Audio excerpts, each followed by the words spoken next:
akuntansi keuangan. Untuk materi yang akan dibahas dalam pertemuan ini, saya mengambil referensi dari buku Accounting Principle dari Kisho, kemudian ada dari yang lainnya. Sebetulnya rangkuman saja dari beberapa sumber materi, termasuk adalah dari standar akuntansi yang ada dan berlaku di Indonesia. Selama 5 kali pertemuan, nanti kita akan bahas beberapa hal. Yang paling utama adalah mulai mengingatkan kembali, mulai dari pengenalan atau identifikasi bukti transaksi sampai dengan membuat laporan keuangan. Diharapkan saudara memang sudah belajarnya ya sudah pernah, kita mengingatkan kembali dan memang kita punya konsepnya adalah ceramah, kemudian saudara silakan siapkan pertanyaan, mungkin ada beberapa kali saya memberikan latihan soal. Oke.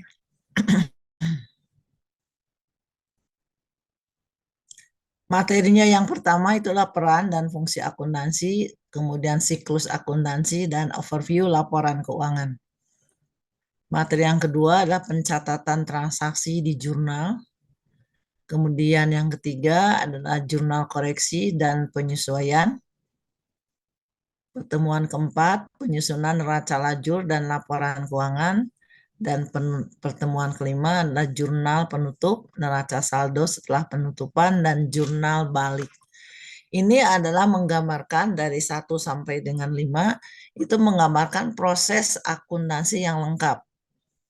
Ya, ini sebenarnya ada 12 proses, tapi saya rangkum menjadi 5 langkah, 5 pertemuan saja.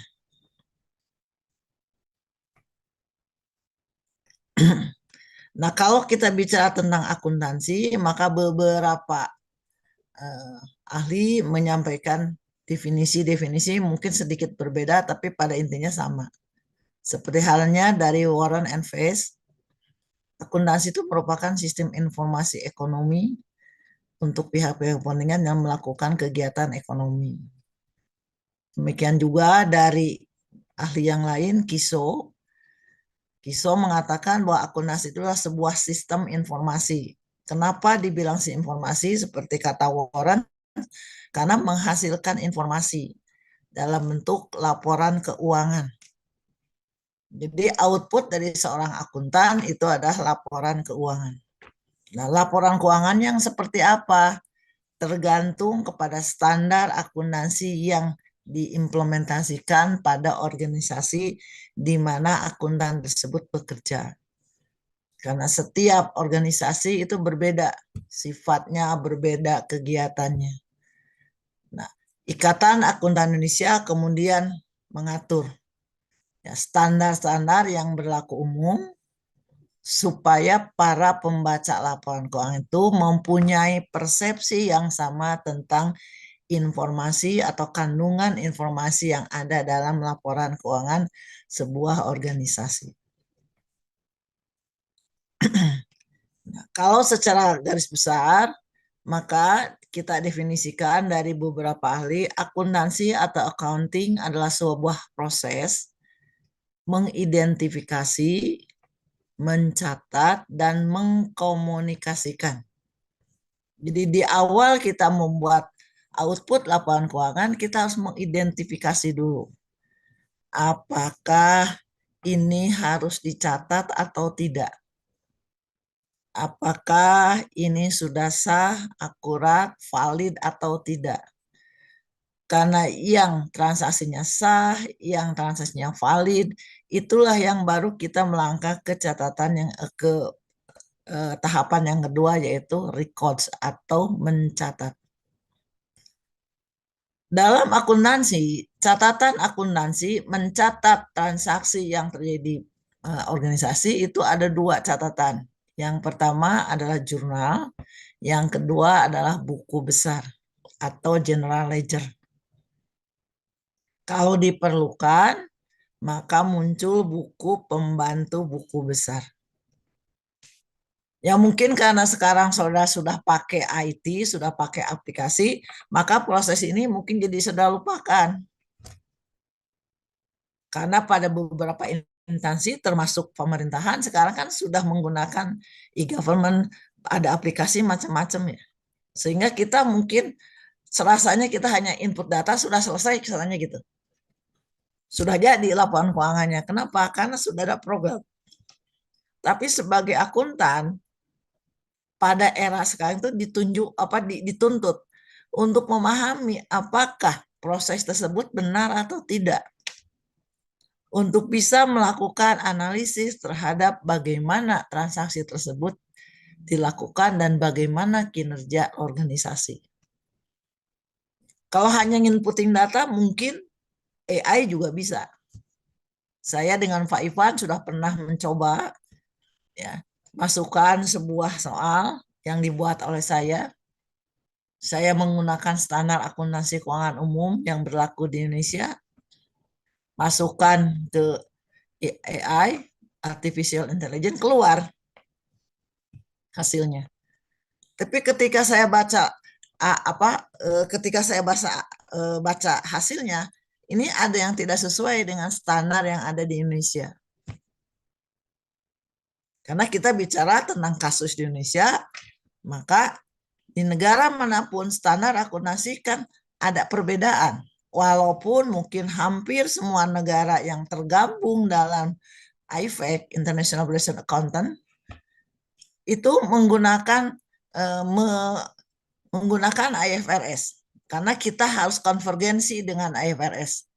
Standar akuntansi keuangan kita harus sejalan dengan IFRS atau International Financial Reporting Standard. Karena kita Indonesia termasuk pendiri daripada IFAC. Ya, mungkin ada sedikit berbeda dengan standar akuntansi yang berlaku di pemerintahan. Karena itu masing-masing negara berbeda. Tapi konsep dasarnya sama. Nah, ketika kita sudah mencatat di jurnal catatan pertama, kemudian kita masukkanlah ke catatan kedua, yaitu buku besar. Kalau buku besar sudah selesai, maka kita ada kewajiban untuk mengkomunikasikan apa yang sudah kita identifikasi, yang sudah kita catat, ya, dari kejadian ekonomi sebuah organisasi kepada para pemakai atau pengguna yang berkepentingan. Ada penitik beratan di sini yang harus kita jaga karena saudara mungkin sudah bekerja ya, bahwa laporan keuangan atau hasil pekerjaan kita memang harus mengkomunikasikannya kepada pengguna yang berkepentingan. Jangan sembarang orang meminta kemudian kita memberikan. Nah, kalau kita seperti itu berarti Anda tidak profesional. Karena tugas kita hanya memberikan kepada yang berkepentingan. Bukan sembarang orang maksudnya. Karena banyak orang atau banyak perusahaan yang mengatakan data akuntansi itu, data keuangan itu adalah rahasia. Tapi tentu saja rahasia yang seperti apa? Karena memang ini ada yang terbuka, ada yang tidak terbuka. Tergantung kepada perusahaan di mana atau organisasi di mana kita bekerja. Kan sekarang mas sudah ada e-government, ya e-government juga kan kita tidak memberikan informasi yang 100% sama dengan yang apa yang kita kerjakan. Yang penting-pentingnya saja yang kita sampaikan. Yang sesuai dengan standar tentu saja. Nah, kalau ingin mengetahui lebih lanjut ya dihubungi perusahaan. Ya, kalau kita gambarkan, ya nanti aktivitas akuntansi adalah identifikasi, menyeleksi setiap kegiatan ekonomi, transaksi, ya bisa pembelian dan sebagainya. Apakah itu merupakan transaksi perusahaan kita atau organisasi di mana kita bekerja? Kenapa harus seperti itu? Karena apa yang kita nanti catat itu kan akan mencerminkan bagaimana kondisi perusahaan. Jangan lupa kadang-kadang terjadi bahwa itu mungkin orang salah kirim dan sebagainya. Sehingga kita harus hati-hati. tahap awal ini yang harus diperhatikan, harus hati-hati ketika kita mengidentifikasikan atau menyeleksi setiap bukti transaksi yang datang yang ada di meja kita atau yang ada lewat apapun. Sekarang kan medianya orang sudah medianya IT ya. Pesan barang aja sudah pakai HP, kemudian itu boleh dikirim atau tidak kan tetap harus ada kontrol, harus diseleksi apakah ini uh, kita kabulkan atau tidak kan. Ada orang pesan dari mana? Misalkan saudara di sebuah perusahaan, ada orang pesan karena IT sudah kemana-mana pesan orang orang Cimahi yang pesannya orang Papua, kan belum tentu bisa kita mengirim ke Papua. Pesan semangkok bakso, pembelinya ada di Papua gitu. Anda model iya aja dicatat, yang nggak bisa seperti itu. Atau Anda ada di pemerintahan, kemudian ada tagihan, Anda model catat aja. Anda harus melihat dulu itu. Karena bukti transaksi, bukti dari sebuah kegiatan Anda bukan cuma satu. Mungkin tidak hanya satu lembar. Mungkin berlembar-lembar. Kenapa berlembar-lembar? Karena tergantung kepada kebijakan yang ada di organisasi. Misalkan di pemerintahan. Kalau mau bayar tagihan kan kita harus lihat dulu. Ada SPMU-nya dan sebagainya kan dilihat dulu. Baru kita melakukan mungkin nanti bagian keuangan bendaharawan melakukan pembayaran, baru kita mencatat, kita cocokkan lagi nih. Ada enggak permintaannya, ada enggaknya sebagainya. Kalau sudah cocok, baru kita catat, baru kita input ke sistem. Kalau di pemerintahan kan ada yang namanya SIPD, ada yang namanya SIMDA, ada yang namanya kalau di tentara ada yang namanya aplikasi Sakti. Kalau di umum ada General Ledger, ada macam-macam lah nama daripada aplikasi tersebut. Jadi tidak sembarangan, ya. Tapi kan sekarang orang bisa masukin tuh data pesanan. Iya, tapi kan tetap di sistemnya kita harus tahu itu ada kontrolnya betul enggak. Sekarang kan Baya sudah imani ya, sudah tidak lagi kelihatan uang yang saya bawa segepok itu nggak sudah kelihatan. Tapi hati-hati bahwa itu bisa saja transaksinya nggak benar. Nah, dicatat setiap transaksi yang sudah sah, sudah valid, sudah benar perhitungannya, kemudian kita catat di jurnal. Kapan mencatatnya? Setiap hari, sesuai dengan kejadian ekonomi tadi. Jadi tidak, kalau sudah lengkap ya, sudah lengkap bukti-buktinya, harus dicatat setiap hari, jangan menunda, karena transaksi dalam sebuah organisasi itu dalam satu hari mungkin banyak.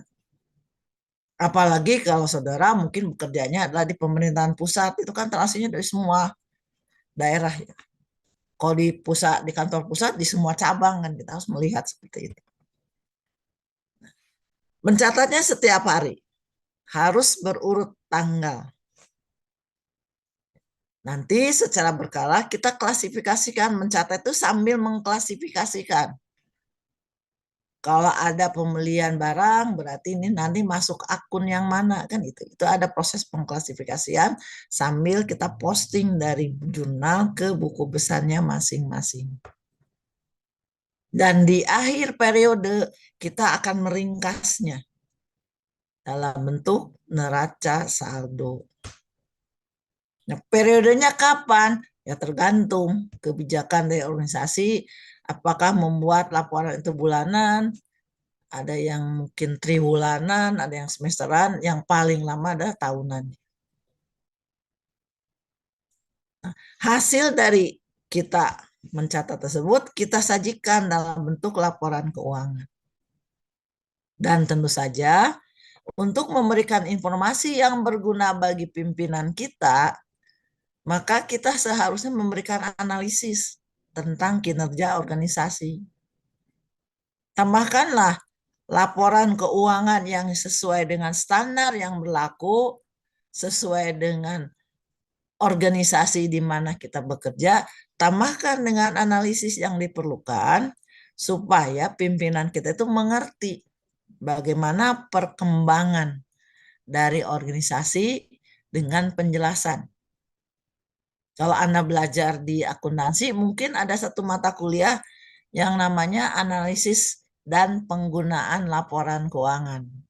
Jadi sudah berhasil membuat laporan keuangan, orang akuntansi sekarang dituntutnya bukan hanya sekedar, karena tadi AI sudah bisa membuat itu, tapi yang diperlukan bagaimana kita menganalisis dan menginterpretasikan laporan keuangan tersebut kalau sudah dibantu dengan IT.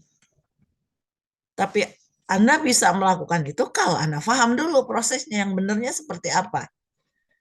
Oke lah, proses itu kita dibantu oleh IT, tapi kita bisa menginterpretasikannya. Ketika ditanya sama pimpinan, kita tahu sebetulnya kondisi kita ini seperti apa. Gitu.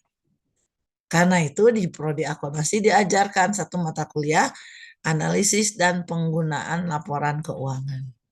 Supaya saudara membuat laporan keuangan agar berguna bagi orang lain, terutama mungkin pimpinan kita, ya kita memberikan penjelasan analisis dengan interpretasi. Saya sudah bisa nih membuat laporan keuangan, sudah selesai. Nah, tuntutan sekarang nggak seperti itu. Tuntutan sekarang adalah Anda memberikan informasi kepada pimpinan kita, karena kita makan bawahan ya. Ini sebenarnya bagaimana kondisi organisasi kita. Ya tentu saja ketika menganalisis dan menginterpretasikannya, kan kita juga terus sadar. Misalkan dari pemerintahan, misalkan orang pajak pemerintahan ini harus tingkat kepatuhannya harus sekian, kan kita melihat oh seperti ini dan seperti ini. Jadi ada standar-standar yang memang harus difahami dan kemudian sudah menginterpretasikannya supaya bisa melihat bagaimana posisi daripada organisasi kita. Ya, kalau kita mau lebih lebih detail lagi, maka ini ada 12 langkah yang harus kita lakukan dalam menyelesaikan siklus akuntansi tadi. Jadi mulai identifikasi, kemudian sampai kepada komunikasi tadi. Yang pertama buat transaksi yang ada itu biasanya dilengkapi dengan bukti-bukti transaksi. Bukti transaksi sekarang kan sudah ada, Bu. Kan tadi misalkan saya memesan tiket kereta api kan sudah tidak usah saya pergi ke sana. HP saya jalan pesan dan sebagainya sudah. Tapi kan di juga ada pengontrolan ini boleh enggak dan sebagainya kan boleh. Ada bukti transaksi yang harus dicatat, yang harus dievaluasi sama kita. Nanti langkah pertama tadi identifikasi masuk ke jurnal. Kemudian langkah selanjutnya jurnal masuk ke buku besar. Kalau diperlukan nanti masuk ke buku pembantu buku besar. Tapi pembantu buku besar ini bukan dari buku besar. Ini buku besar justru mencocokkan. Tapi dari bukti transaksinya langsung.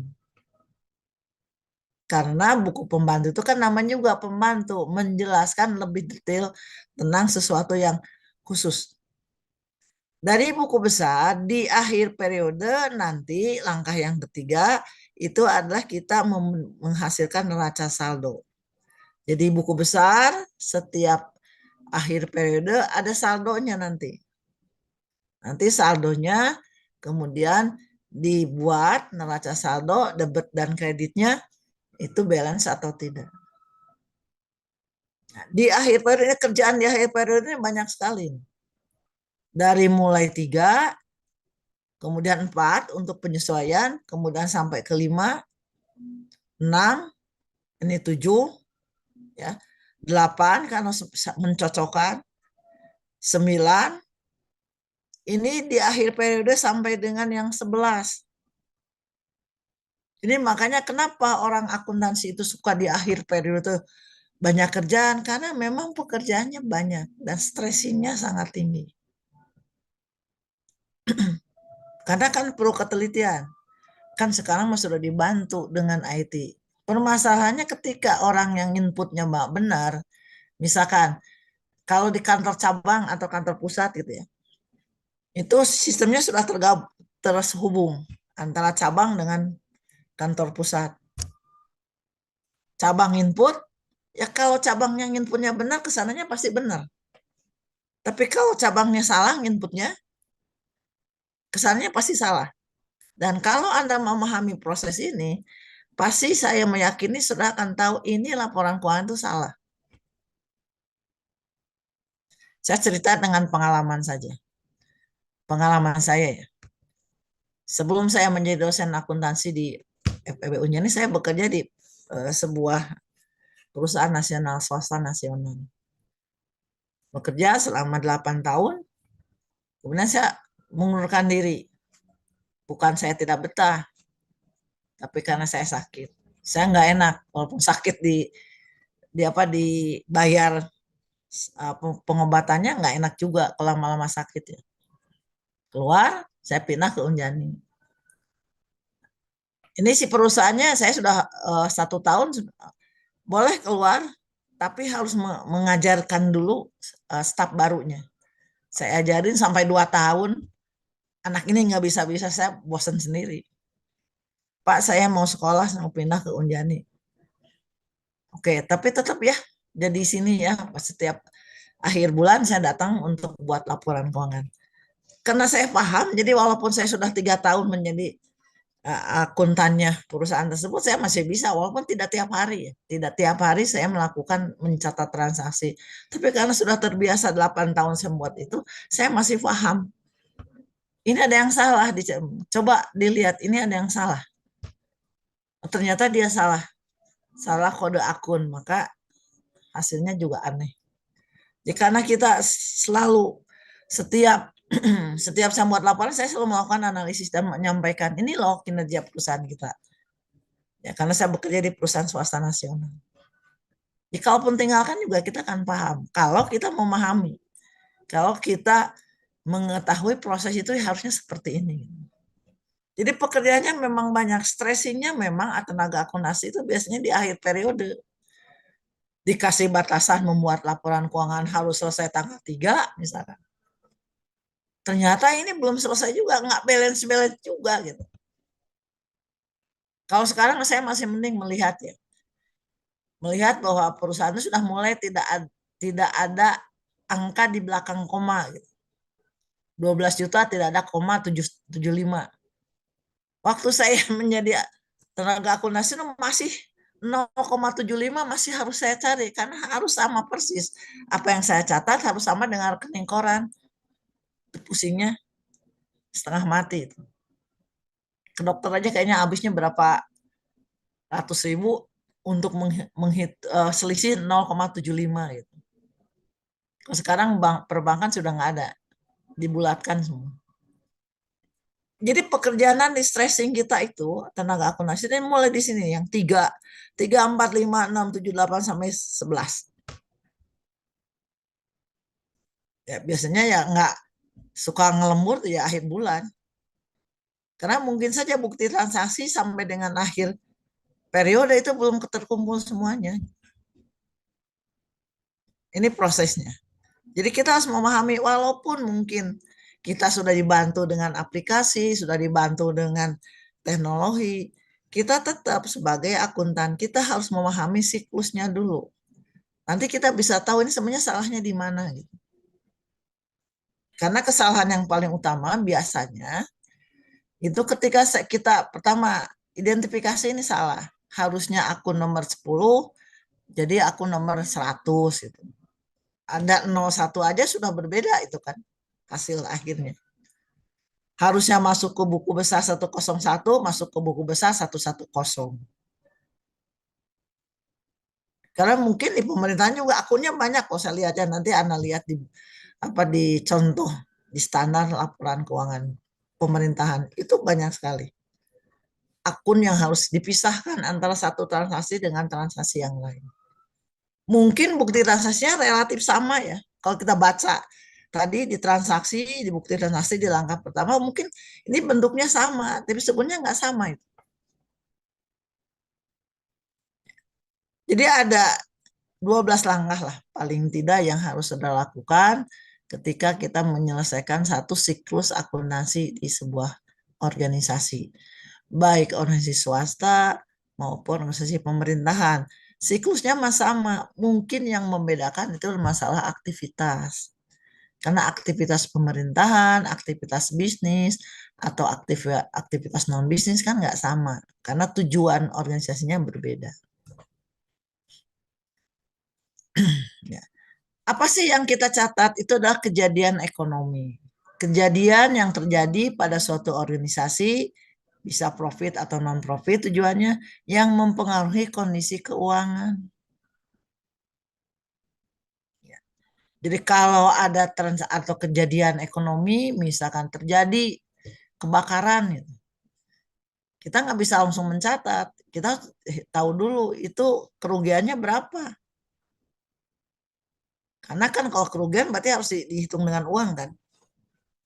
Jadi kalau masih ada baru kejadian terjadi tabrakannya, kita nggak catat dulu sampai dengan yakin bahwa itu akan mempengaruhi kondisi keuangan. Nah, dalam akuntansi kemudian kejadian ekonomi itu diistilahkan sebagai transaksi. Sebenarnya kalau kita baca buku Kamus Besar Bahasa Indonesia yang namanya transaksi itu ya sama saja. Biasanya umumnya orang transaksi namanya. Ya contoh misalkan pembelian kendaraan operasional. Kalau beli kan pasti bayar ya. Kalau bayar pasti uang yang keluar. Maka uang perusahaan akan berkurang. Pembayaran gaji karyawan, penjualan dan sebagainya. Organisasi kalau kita lihat dari tujuannya, nanti akan dibagi dua. Ada organisasi yang sifatnya laba, tujuannya memang untuk mendapatkan laba. Kalau saya beli 10, saya jualnya 15, maka saya punya laba kotor 10 sebesar 5. Ada yang organisasinya nirlaba, tujuannya tidak menghasilkan laba atau non profit organization ya. Misalkan yayasan, universitas, organisasi pemerintah. Karena kalau pemerintah ya jangan mencari untung dari masyarakat. Kan harusnya melindungi masyarakat. Tapi kalau perusahaan atau lebih seringnya adalah disebut company, itu memang tujuannya menghasilkan laba. Cuman mungkin sekarang ini kan tidak seperti konsepnya ahli ekonomi mencari laba setinggi-tingginya. Kalau sekarang mencari laba yang optimal istilahnya. Nah, kita bekerja di sebelah mana? Apakah di organisasi laba, apakah organisasi nirlaba? Ya mungkin saudara lebih banyak di organisasi pemerintahannya. Jadi, nah kalau kita bicara sebuah organisasi, nanti kita lihat dari bentuk organisasinya dan dari aktivitasnya. Ini yang profit ya. Kalau bentuk organisasinya, kalau tujuannya mencari laba, biasanya ada perusahaan perseorangan, misalkan Ajeng mendirikan perusahaan yang milik Ajeng sendiri gitu. Ada firma, ada CV, ya firma biasanya 2 orang, paling sedikit 2 orang. Ada PT. Nah, kalau firma, CV, NP, PD, PT itu ada aturan dagangnya, aturan dari sisi hukum dagangnya. Tapi kalau perseorangan nggak ada, karena punya saya. Nah, kalau lihat dari aktivitasnya pada perusahaan bisnis, ada perusahaan jasa, perusahaan dagang, ada perusahaan industri. Kalau jasa berarti menjual menghasilkan jasa seperti salon, bengkel mobil dan sebagainya. Perusahaan dagang berarti kita membeli barang untuk didagangkan kembali. Kalau perusahaan industri berarti beli bahan baku menjadi barang jadi. Kalau ngasih publik, ya ada yang sifatnya jasa, ada yang sifatnya ada juga yang menghasilkan barang juga. Karena pada dasarnya prosesnya ada yang seperti itu.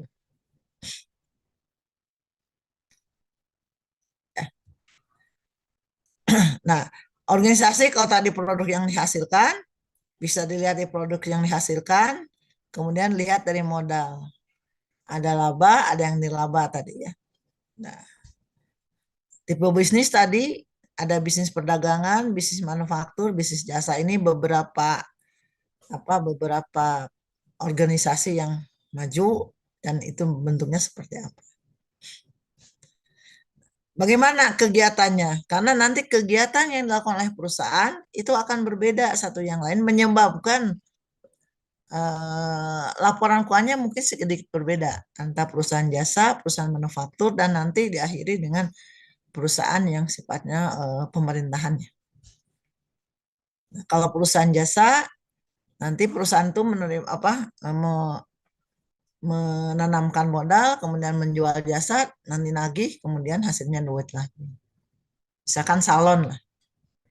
Tapi salon juga sekarang, yang zaman sekarang salonnya sudah berubah. Bukan perusahaan jasa murni, tapi jasa dan dagang. Karena banyak salon juga menjual eh, alat-alat kecantikan. Kalau dulu mungkin salon ya salon, dia hanya make up orang kemudian selesai. Kalau perusahaan dagang nanti sudah beda ini. Tadi perusahaan ini aktivitasnya kan melakukan jasa sudah selesai gitu. Tapi tetap ada asetnya ya untuk melakukan jasa bengkel, misalkan perlu alat-alat bengkel. Nah sekarang bengkel juga sudah beda lagi. Ternyata bengkel juga kalau saya masuk ke bengkel Toyota, ya dia jualan ban, jualan spare part dan sebagainya. Jadi bukan murni perusahaan jasa bengkel lagi, tapi sudah menjadi perusahaan dagang. Nah, kalau perusahaan dagang, artinya ada aktivitas yang membedakan dengan perusahaan jasa, itu adalah adanya membeli persediaan barang untuk dijual kembali. Jadi tadi nggak ada membeli barang untuk jual kembali. Kalau jasa ya jasa murni ya. Tapi kalau perusahaan dagang, dia membeli barang untuk dijual kembali. Ya, belinya 10.000, jualnya 15.000. Maka ada aktivitas khusus nih perusahaan ini. Harus melakukan pengendalian terhadap persediaan barang dagangan atau merchandise inventory. Baru bisa menjualnya dan baru bisa menghadapkan uang kembali. Nah, berbeda lagi dengan perusahaan industri. Karena kalau perusahaan manufaktur atau industri itu aktivitasnya mulai dengan mengkonversi bahan baku menjadi produk jadi dan kemudian dijual kan. Jadi yang dibeli bukan barang jadi tapi bahan baku. Sari roti membeli tepung terigu, dijualnya ada roti. Kalau rotinya bagus nggak akan ada kelihatan ada tepung terigu di roti tersebut. Karena hasilnya sudah berbeda jauh. Nah, di sini tambah lagi selain membelinya bukan persediaan barang dagangan, tapi membeli material atau bahan baku. Maka harus disimpan nih bahan bakunya. Kemudian masuk ke proses produksi, nyuruh orang bekerja, barulah menghasilkan barang jadi. Jadi di perusahaan dagang ada persediaan barang dagangan, barangnya sudah siap jual.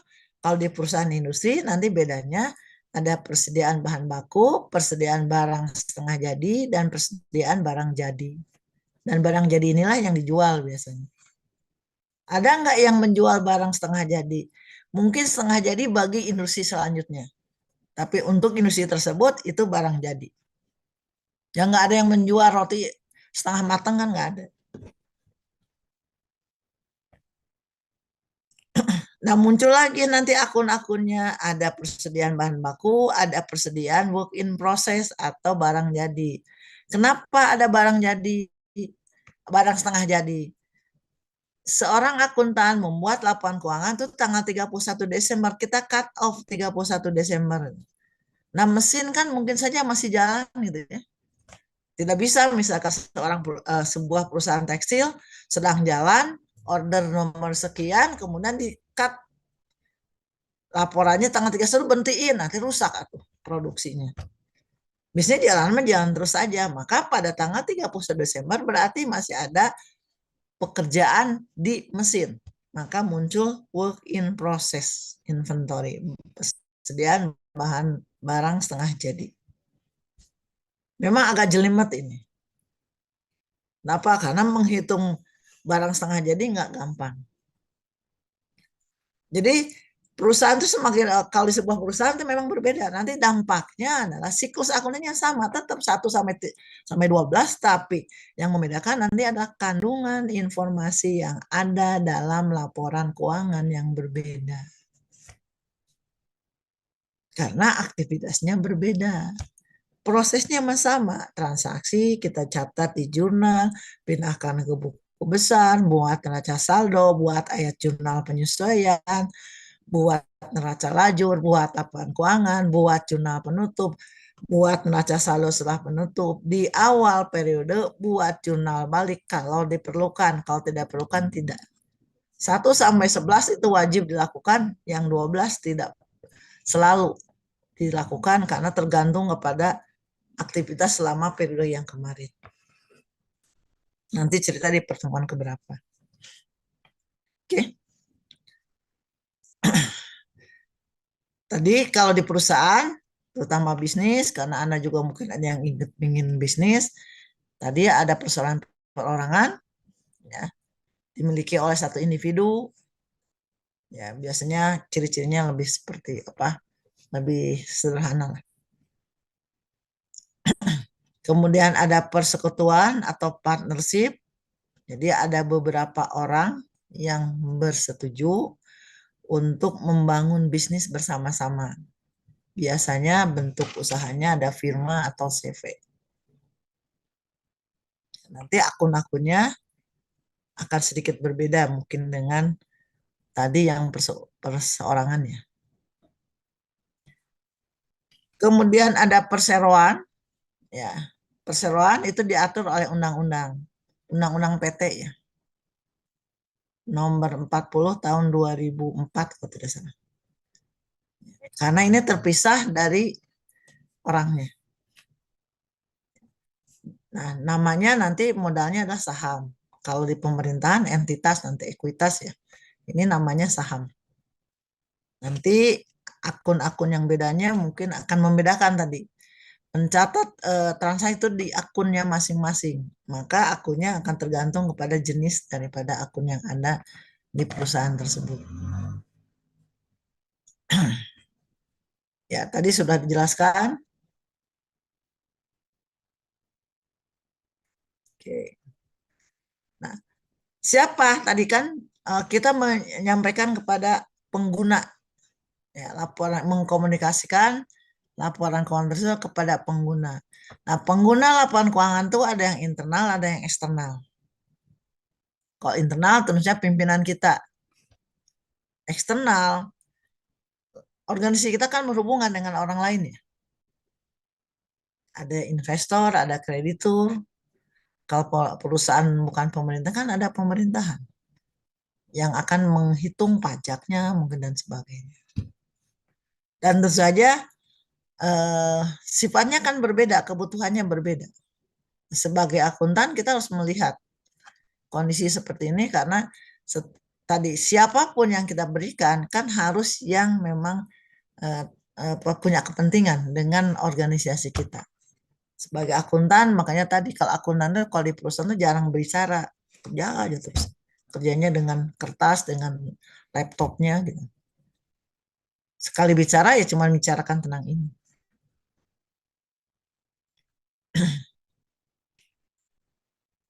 Nah, bidang akuntansinya mungkin Anda sudah paham, ada akuntansi keuangan, ada akuntansi manajemen, akuntansi ekonomi. Sekarang kan sudah makin berkembang ya. Dulu akuntansi itu cuma akuntansi keuangan saja. Sekarang pohon ilmunya semakin berkembang. Maka profesi kita pun akan semakin berkembang karena memang bidang-bidang ilmunya, bidang kajiannya memang berbeda. Jadi profesinya bisa bermacam-macam. Ada akuntan manajemen, ada akuntan publik, ada akuntan pendidik seperti saya, kemudian ada internal auditor, dan ada akuntan pajak. Tambah lagi ada akuntan pemerintahan dan sebagainya. Itu hanya sebutan saja, tapi karena tugasnya memang kita punya spesifikasi saja. Nah, bagaimana kita menyusun laporan keuangan yang tadi?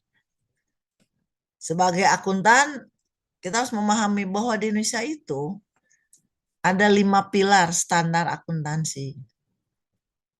Di mana kita membuat laporan itu sesuaikan dengan pilar standar akuntansi yang ada. Yang pertama ada SAK umum. SAK umum itu adalah standar akuntansi keuangan yang harus diimplementasikan oleh perusahaan yang terdaftar di Bursa Efek. Karena standar ini sudah konvergensi dengan International Financial Reporting Standard. Jadi orang luar juga membaca laporannya sama gitu. Walaupun pada kenyataannya standar akuntansi keuangan Indonesia itu ada yang bedanya dengan standar akuntansi keuangan di Malaysia karena lingkungan bisnisnya memang berbeda. Dan IFRS, AIFEC mengatakan tidak perlu sama persis, tapi ada yang harus sama. Karena masing-masing negara tuh punya punya punya ciri masing-masing. Yang kedua ada standar akuntansi pemerintahan. Nah, kalau standar akuntansi pemerintahan karena berlaku untuk organisasi di pemerintahan, itu dasarnya adalah kepada Peraturan Pemerintah Nomor 71 Tahun 2010. Jadi ini standar yang diberlakukan untuk di organisasi pemerintah. Dari mulai Pemda, Bupati, Wali Kota, Kabupaten, Provinsi dan pemerintahan pusat. Di dalamnya ada SKPD. Kemudian ada SAK etap. Tapi ini sudah dicabut per 1 Januari 2025 kemarin. Sebelumnya mungkin masih banyak karena ini 2024 baru selesai, maka ini masih digunakan oleh perusahaan-perusahaan, terutama perusahaan-perusahaan yang kalau dengan undang-undang itu menengah besar, tapi tidak terdaftar di Bursa Efek. Namanya entitas tanpa akuntabilitas publik. Nah, per 1 Januari nanti untuk laporan keuangan 25 tahun 2025, maka perusahaan-perusahaan ini harus menggunakan namanya standar akuntansi entitas private. Saya masih tampilkan dua karena sekarang 2025 baru selesai. Laporan keuangan mungkin dari perusahaan tersebut belum selesai, baru selesai sekarang. Per 1 Januari maka harus menggunakan SAK entitas private. Kemudian yang keempat ada SAK MKM. Ya. Standar akuntansi untuk entitas mikro, kecil, menengah. Di negara kita ada 60 juta EMKM. Dan itu merupakan pilar daripada ketangguhan ekonomi kita.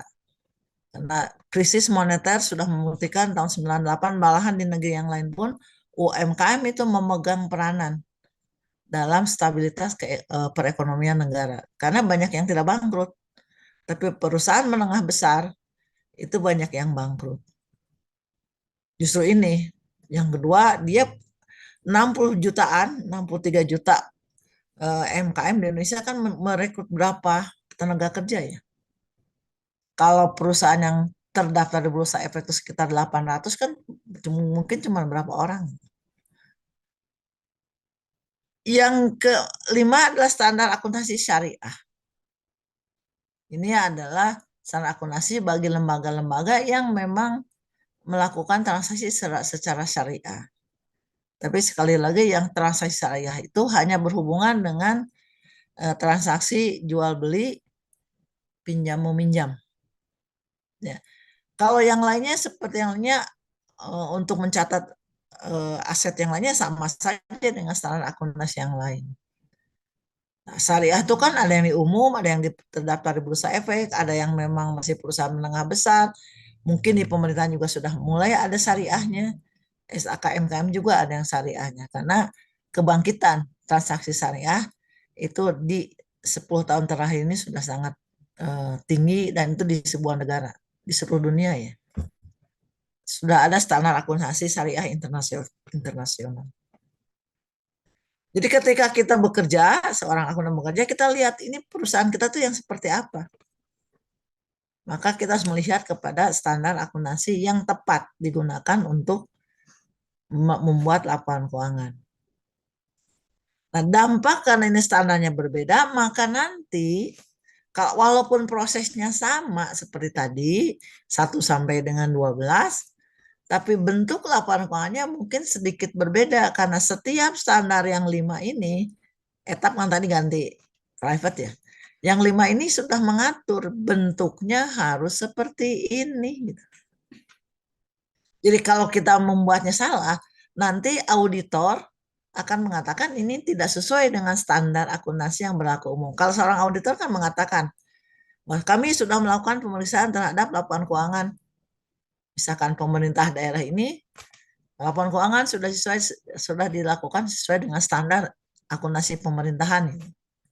Itu selalu begitu auditnya. Kalau kita tidak sesuai dengan standar, maka nanti auditornya yang akan mengatakan bahwa itu tidak sesuai standar. Mungkin nanti opininya jadi jelek. Setiap pilar ini tentunya memberikan ciri khas masing-masing. Sebagai contoh lah. Ya. Laporan keuangan bisnis itu harus membuat 5 laporan, terutama untuk perusahaan yang pakai SAK umumnya. Satu ada laporan posisi keuangan. Di standarnya sudah mengatakan namanya adalah laporan posisi keuangan. Kalau kita hanya bilang neraca jadi salah juga. Yang kedua laporan laba rugi. Yang ketiga laporan perubahan ekuitas. Yang keempat laporan arus kas. Yang kelima catatan atas laporan keuangan. Sebetulnya ada 6 untuk SK umum. Yang satu ini kalau ada. Kalau terjadi perubahan kebijakan akuntansi yang diterapkan di perusahaan tersebut, maka harus membuat laporan yang keenam, yaitu adalah laporan posisi keuangan di awal periode. Tapi kalau tidak ada perubahan kebijakan akuntansi, tidak perlu membuat laporan keuangan yang keenam.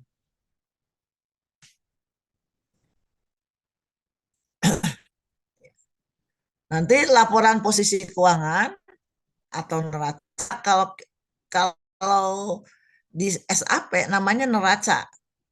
Kalau di laporan bisnis namanya laporan posisi keuangan. Jadi kalau Anda bekerja di pemerintahan nanti akhirnya namanya neraca. Tapi kalau di bisnis itu namanya laporan posisi keuangan.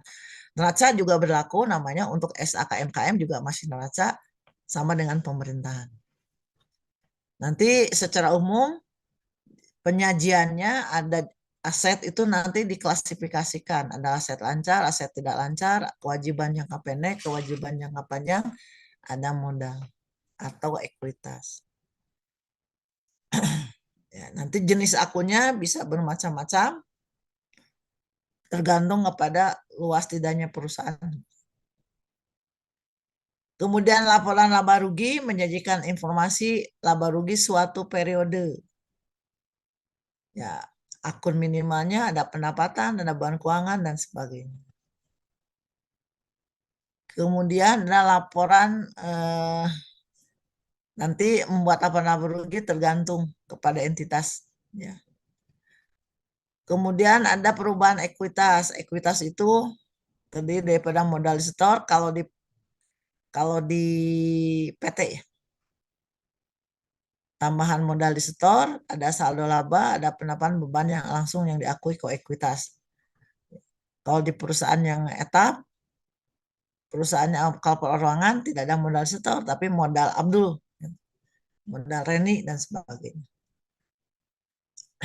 Nah, khusus untuk sebuah entitas yang berbentuk PT, maka dalam pelaporannya harus menyajikan, ya harus diungkapkan modal dasarnya berapa, jumlah modal dasarnya berapa, saham diterbitkannya berapa, diterbitkan dan disetor penuhnya berapa, nilai nominal sahamnya berapa, nanti ada ikhtisar perubahan jumlah saham beredar. Karena antara yang diterbitkan dengan terjual belum tentu sama harganya. Maka ada tambahan modal store. Itu harus dijelaskan, harus dimunculkan dalam laporan keuangannya. Yang keempat adalah laporan arus kas. Ya. Laporan arus kas itu menyajikan arus kas dari aktivitas operasi, aktivitas investasi, dan aktivitas pendanaan. Aktivitas operasi hanya dapat disajikan secara bisa langsung, bisa tidak langsung. Tapi di SAK etap itu tidak langsung. Ya, dan seterusnya. Jadi nanti arus kas ini dipisahkan, ada aktivitas dari operasi, ada kas dari investasi, dan ada kas dari pendanaan.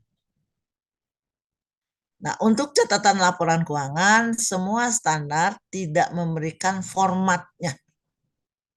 Ya. Jadi kalau di standar akuntansi untuk laporan keuangan utama, Mbak, dikasih tahu ini formatnya harus seperti ini. Tapi untuk catatan laporan keuangan itu formatnya tidak dikasih tahu, tapi minimal informasinya dikasih tahu. Harus ada ini, harus ada ini, harus ada ini. Maka kalau saudara baca catatan atas laporan keuangan di beberapa perusahaan, kalau kita mau lihat download di Google dari perusahaan terdaftar di perusahaan efek itu pasti akan berbeda. Tapi apa yang harus ada minimalnya harus ada ini yang diatur seperti itu. Kalau mau ditambahkan silahkan. Maka kalau saudara download laporan keuangan misalkan PT Telkom gitu ya. PT Telkom laporan keuangan tahun 2023 atau 2024, mungkin 2023 lah. Maka laporan keuangan yang disiapkan oleh akuntan itu tidak hanya 4-5 lembar ya. Tadi kan ada laporan posisi keuangan, ada laporan laba rugi, ada laporan perubahan modal, ada laporan arus kas. Itu tidak hanya 4 lembar. Ya. PT Telkom membuat laporan keuangan 1 tahun itu ada 600 halaman yang mesti disiapkan. Kalau Anda belajar di prodi, di akuntansi kemarin mungkin di DST itu ada laporan keuangan kan cuma 4 halaman gitu.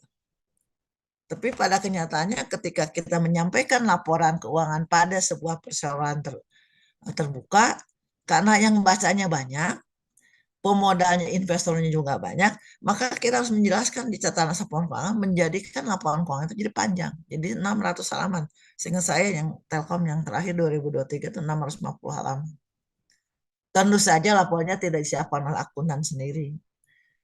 Bekerja sama ya dengan bagian-bagian yang lain.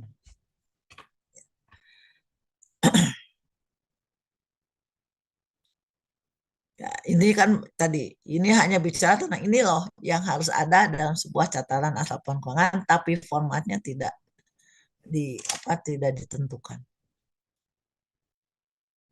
Ini contoh saja, ya, yang simple ya. Tadi ada laporan laba rugi ya. Ini dari sebuah perusahaan Net Solution, laporan laba rugi supaya saudara ingat kembali ya. Untuk periode yang berakhir pada tanggal 30 November 2005. Ada pendapatan, ada beban-beban. Muncul laba. Dari sini masuk ke laporan perubahan modal. Kalau kita sebuah perusahaan berlaba, maka modalnya bertambah gitu kan. Maka muncul kan. Nah, angka 305 ini dari yang laba rugi. Laba rugi kan tadi ya. Ini 3.050 ya. Masuk ke laporan yang kedua. Ya, masuk ke sini. Jadi laporan yang satu nyambung kedua, nanti nyambung ketiga, nyambung keempat. Maka modal terakhir dari Kris ini adalah 26.050 dolar. Nah, angka 26.050 dolar ini masuk ke neraca. Ya, itu ya. Jadi antara satu yang dibuat pertama kali oleh seorang akuntan memang laporan laba rugi dulu. Karena laporan laba rugi nanti masuk ke laporan perubahan modal, nanti masuk ke neraca. Ya. Jadi sambung menyambung menjadi satu, itulah akuntansi.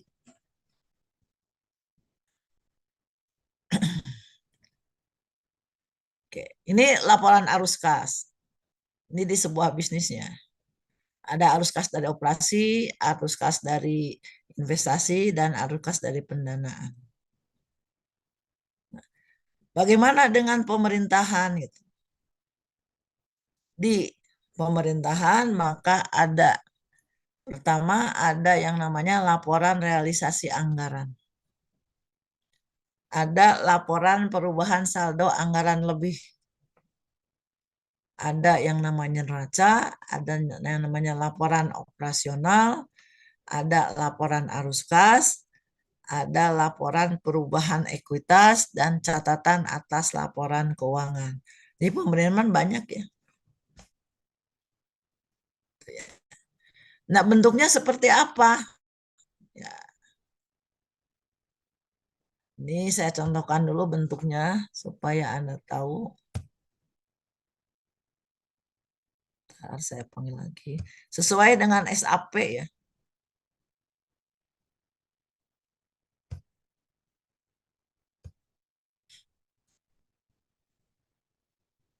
Ya. Nah, di pemerintahan nanti ada laporan pemerintahan pusat, ada laporan pemerintahan provinsi, wali kota gitu ya. Nah, laporan ini tentu saja dihasilkan dari gabungan SKPD yang ada di pemerintahan baik di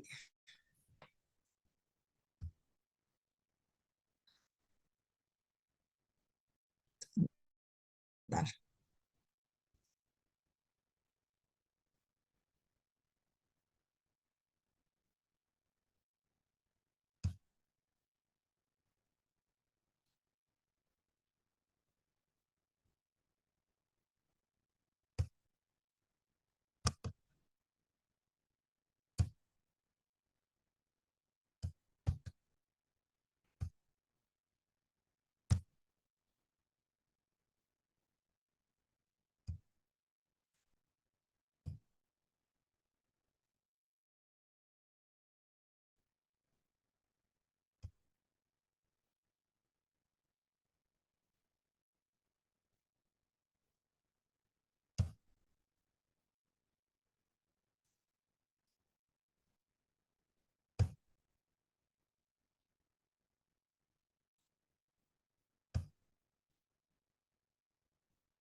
Kenapa bisa di-share?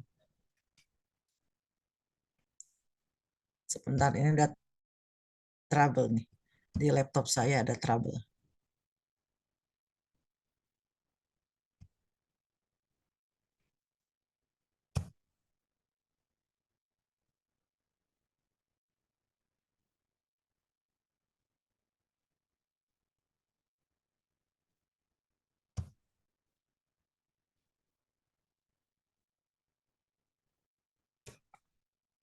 Jadi kalau kita sambil menunggu ini, ya, kalau kita akuntan dimanapun kita bekerja, kita harus memahami tentang lingkungan bisnis.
Assalamualaikum baru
Oke, biasa kalau sudah pakai ini suka jadi gangguan. Ya. Baik. Jadi ketika seorang akuntan melakukan pekerjaannya, tadi sudah ada siklus akuntansi yang sebenarnya sama di perusahaan apapun, siklus akuntansi yaitu seperti itu. Ada 12 langkah yang harus dilakukan oleh seorang akuntan untuk menyiapkan laporan keuangan ya yang kita buat di akhir periode. Tadi periodisasinya tergantung kepada manajemen. Ada yang bisa bulanan, ada yang triwulanan, ada yang semesteran, ada yang tahunan. Format pelaporannya kita mengilu kemana-mana. Apakah pakai standar akuntansi umum, apakah pakai standar akuntansi pemerintahan, ataukah pakai standar akuntansi entitas private, EMKM, ataukah SAK Syariah. Nah, dari standar akuntansi yang ada di Indonesia, itu format pelaporan keuangannya diatur sesuai dengan standar akuntansinya masing-masing. Tadi standar akuntansi keuangan umum itu sudah konvergensi dengan International Financial Reporting Standard. Untuk 4 standar yang lain itu standar yang memang berlaku di Indonesia. Walaupun kita punya standar akuntansi syariah, itu belum ada ketentuan harus konvergensi dengan standar akuntansi syariah internasional, masih belum ditetapkan. Termasuk juga standar akuntansi entitas private itu juga belum diwajibkan untuk konvergensi dengan standar akuntansi untuk small business medium tingkat internasional. Karena banyak negara yang memang apalagi pemerintahan ya. Kalau pemerintahan itu kan tidak ada investor luar ya, itu kan utama negeri. Tapi syariah mungkin juga ada yang internasional, tapi karena belum banyak maka belum menjadi standar yang harus konvergensi dengan standar internasional. Walaupun sebenarnya IFAC sudah membuat standar untuk small business medium enterprise dengan akunnya syariah sudah dibuat. Belum ada ketentuan harus konvergensi. Tapi kalau standar akuntansi umum harus konvergensi paling telat kemarin itu tahun 2015 dan kita sudah konvergensi. Baik, itu gambaran tentang proses akuntansi sampai tugas dari seorang akuntan di sebuah organisasi itu harus mengerjakan apa dan outputnya harus seperti apa. Sekali lagi bahwa yang diperlukan oleh akuntan sekarang pada saat ini tuntutannya ya bukan mungkin untuk tadi proses yang 12 itu bisa dibantu oleh IT, tapi kita harus bisa membaca laporan keuangan itu, menginterpretasikan laporan keuangan itu benar atau salah, dan memberikan gambaran bagaimana kondisi keuangan di perusahaan atau di organisasi di mana kita bekerja. Baik, ada yang mau didiskusikan?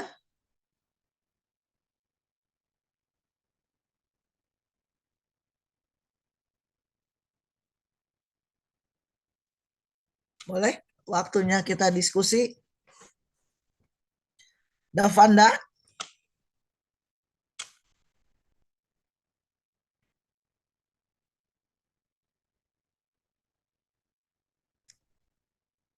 Ferdi, Ferdi Irawan, ada yang mau didiskusikan?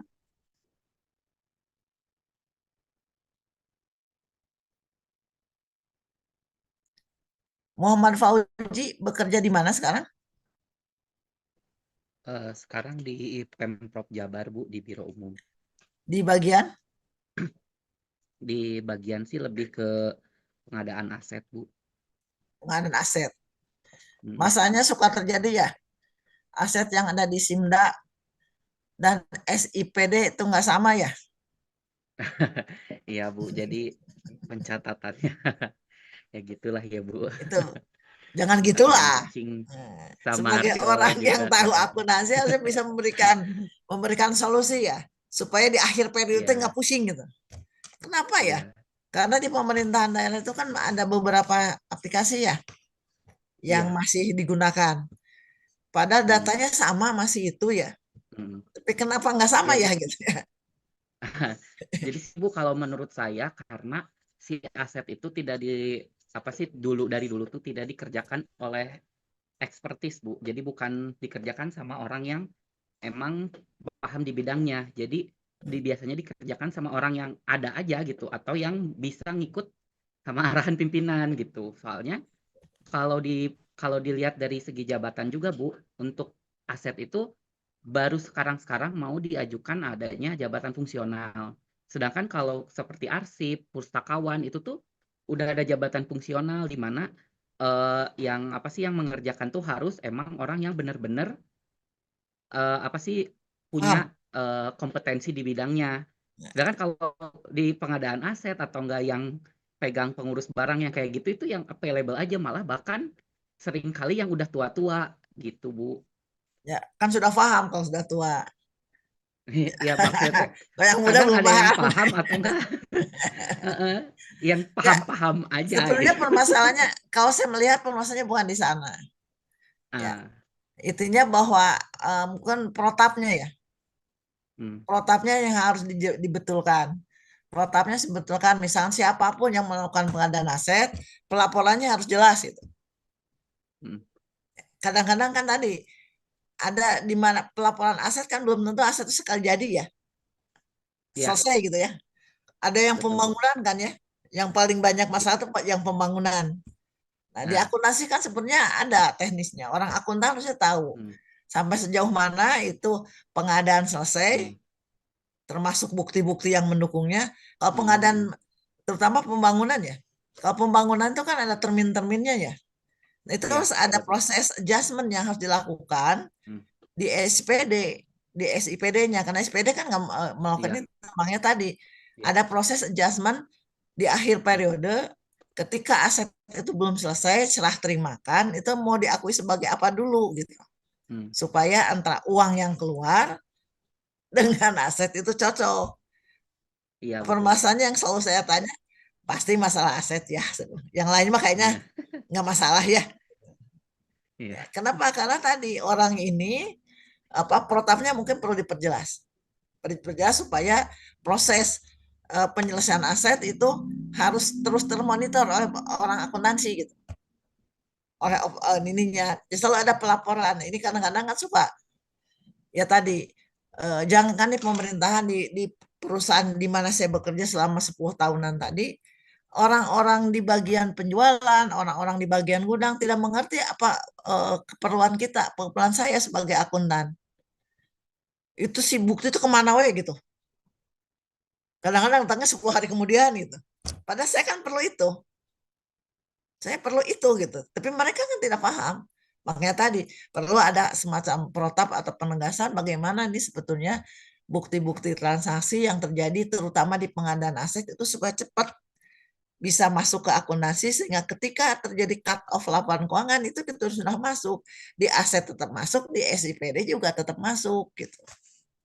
Simda ya, di Simda masuk tetap juga di SIPD juga masuk. Kalau saya tanya teman-teman mau di ABRI mau di pemerintahan ini selalu bahasanya tadi Bu tidak pernah sama antara SIPD dengan Simda. Ya karena pemerintah juga kalau menurut saya sih kebanyakan sistemnya yang dibuat.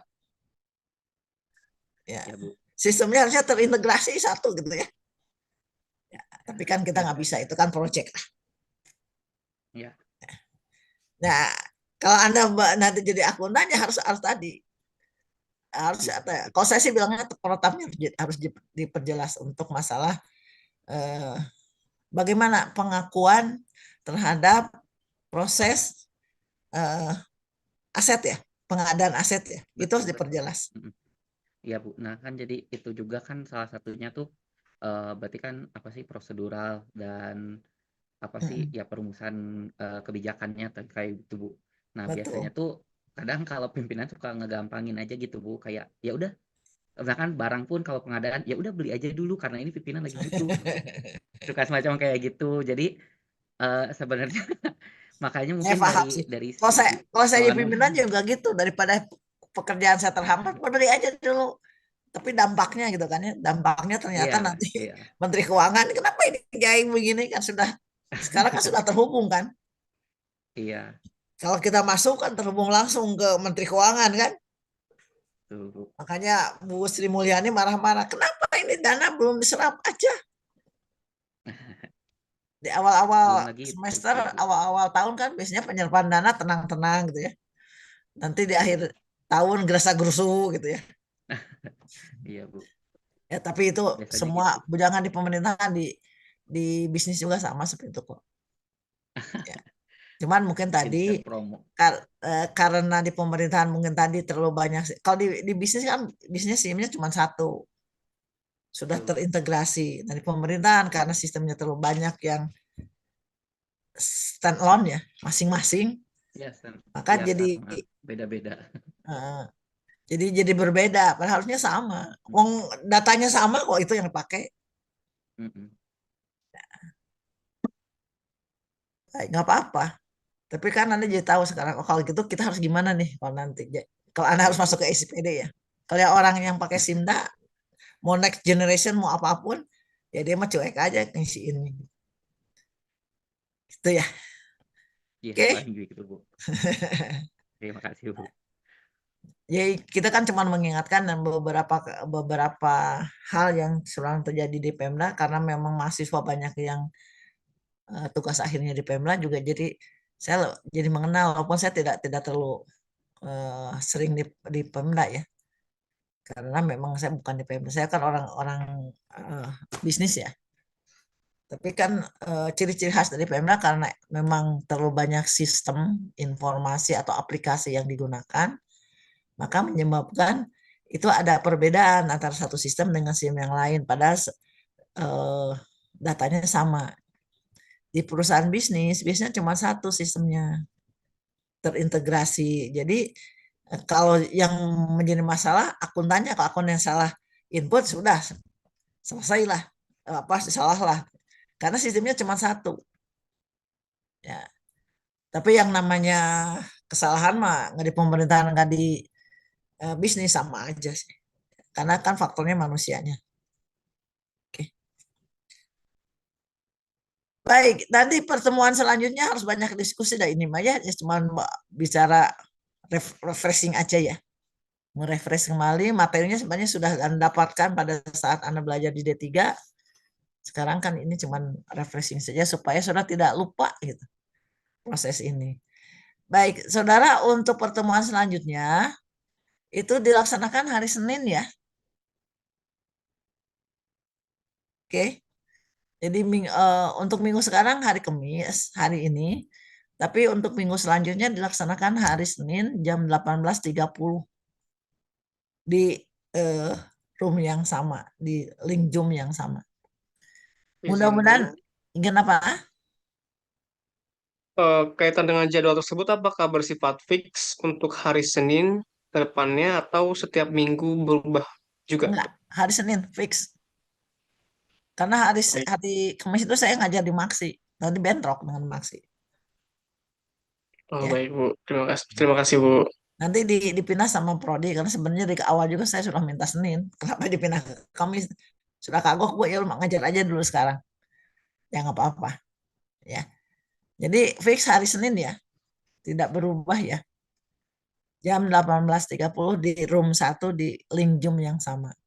Oke, saya berharap minggu depan mungkin kita diskusi untuk yang trouble-trouble yang Anda ingin tanyakan. Karena materinya nanti saya upload di Google Classroom.